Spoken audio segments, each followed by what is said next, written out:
welcome to the deep dive. Today, we're venturing into a truly singular part of the biblical writings, the Song of Solomon. You might also know it as the Song of Songs. That's right. And our primary text for this is going to be the King James Version. It's a remarkable text, really stands out immediately because, well, it's this deeply personal, intensely romantic dialogue. It's attributed to King Solomon, and it just unfolds as this exchange between two lovers, absolutely brimming with poetry. Yeah. What's fascinating right from the get-go is its sheer focus on the passionate connection between these two individuals. Absolutely. And our mission, really, for this deep dive is to try and extract the key insights, explore the incredibly vivid imagery. It's just woven throughout these verses. It really is. And like you said, forget your typical scripture, maybe. You should prepare for passionate language, sensual descriptions, and really a close look at love and desire through this ancient lens.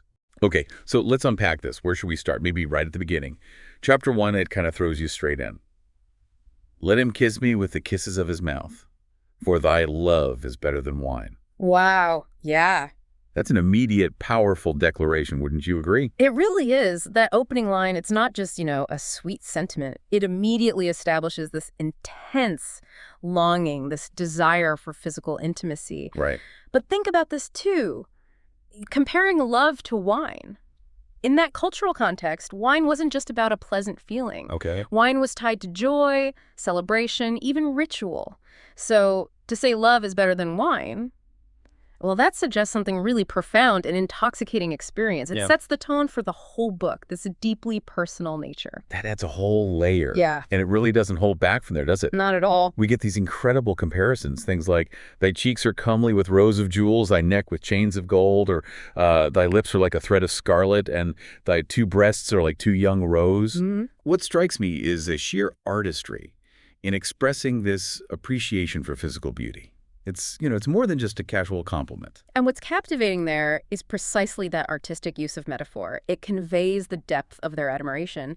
These aren't just surface descriptions. Yep. They elevate the beloved's features, linking them to precious things, vibrant colors. Take the comparison of breasts to two young roes. Yeah. That evokes not just an image, but maybe a sense of grace, vitality, perhaps even a playful energy. These descriptions, they're clearly designed to create a powerful, memorable impression. Right. Painting a picture with words. Yeah. And it feels very mutual, doesn't it? It's not just one person doing all the admiring. No, definitely not. There's this back and forth, a real call and response feel. We see the woman actively seeking her beloved in chapter 1, asking where he tends his flock. Right. And his immediate response is praising her beauty. It feels like a very equal exchange of affection, of desire. Exactly. That dialogic structure, it's key here. It really underscores the reciprocity of their desire. Both voices get equal weight, expressing longing, expressing admiration for the other. And that sense of equality in expressing desire, that's quite notable for ancient texts. It highlights a relationship built on, well, mutual appreciation. Now let's talk about the senses. This text is just overflowing with sensory details.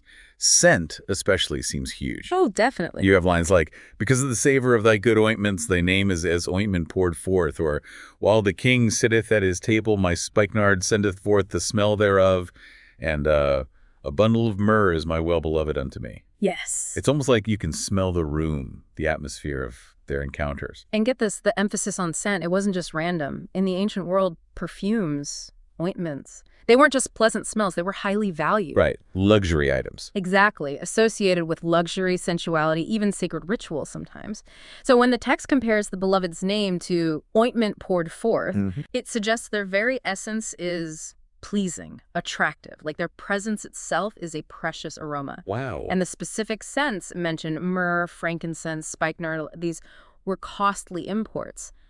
It further emphasizes the immense value, the desirability placed on the beloved, like saying their very being is a treasure. That really brings it to life. Yeah. And the natural imagery is just, well, it's breathtaking. Isn't it? We're talking tents of Kedar, curtains of Solomon, the rose of Sharon, lily of the valleys, an apple tree, comparisons to a roe or a young hart. It's like this whole natural world is enlisted to articulate their love. And if we connect this to the bigger picture, this vivid natural imagery, it serves multiple powerful purposes. Okay.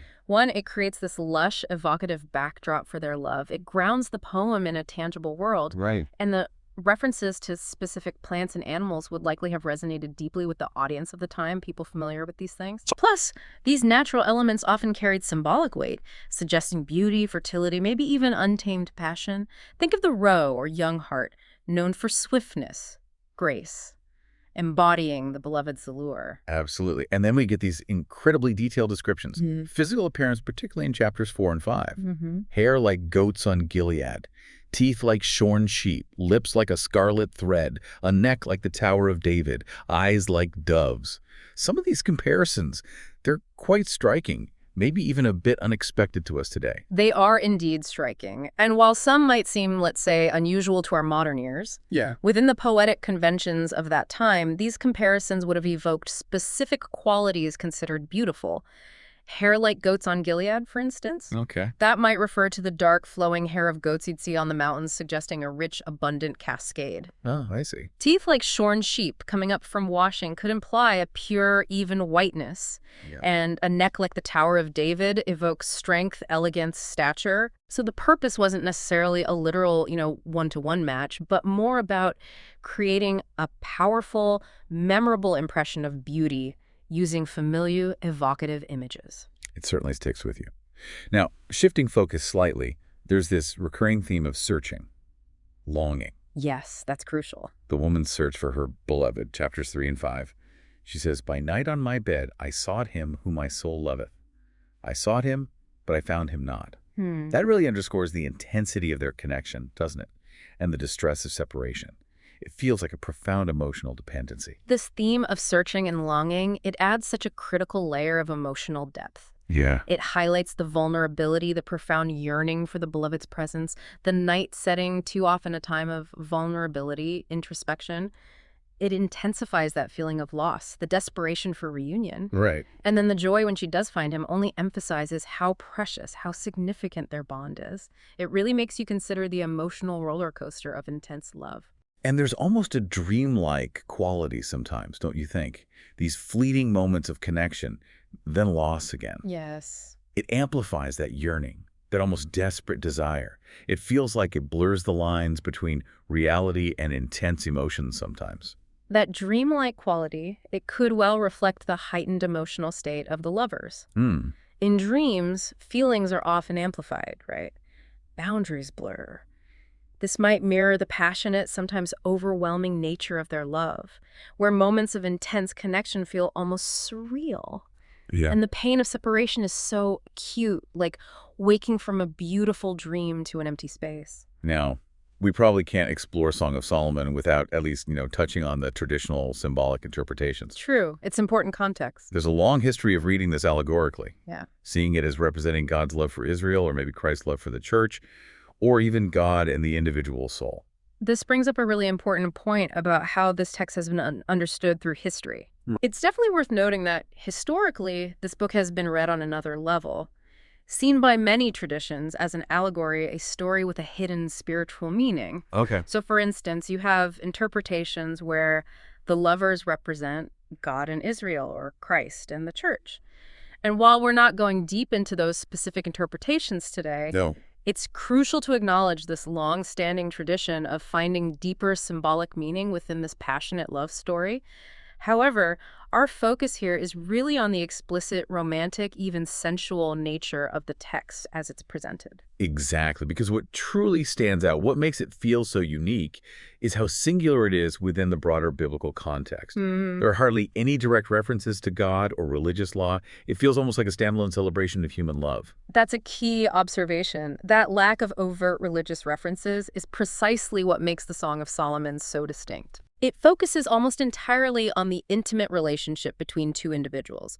It celebrates human love and desire in a very direct, passionate way that's frankly quite rare in the Old Testament. It really is. It offers a different perspective on what's valued and expressed within Scripture. And the sheer openness, the passion in expressing physical love, that's also remarkable for its place within Scripture. Yes. It's not just hinted at, it's articulated quite vividly, quite directly. Precisely. That candid expression of physical affection is a defining characteristic. It suggests a cultural context where perhaps such expressions within a committed relationship weren't necessarily taboo, but could be openly celebrated as a natural, beautiful part of the human experience. Finally, just thinking about the details, we get these fascinating little glimpses into the cultural landscape of the time, almost like asides in the love story. That's a great point. References to vineyards, shepherds, kings, chariots, jewelry, spices, city watchmen.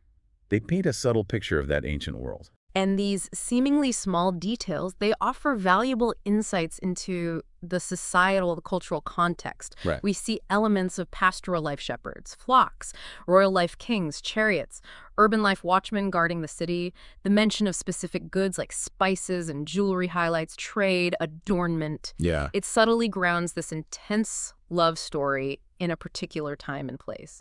Makes it feel real. So as we start to wrap up our deep dive into the Song of Solomon, we've explored its, well, intensely romantic language. Definitely intense. The incredibly vivid imagery, drawing from nature, from sensory experiences, and those powerful underlying themes of love, desire, and that searching, that longing. And it's worth saying again just how singular this text is within the larger biblical narrative. Its explicit focus on the beauty and intensity of human love, largely without direct religious framing, really sets it apart. It invites us to appreciate the value, the power of intimate relationships in their own right. Absolutely. It really makes you think about the enduring nature of love itself. So maybe for our final thought today, consider how this ancient expression of love, with all its rich metaphors, its profound emotional depth, how it still resonates so powerfully with us today. What does that suggest about the timeless, multifaceted nature of love itself? Something celebrated like this for millennia. It's definitely something to keep pondering. Thanks for joining us on this deep dive.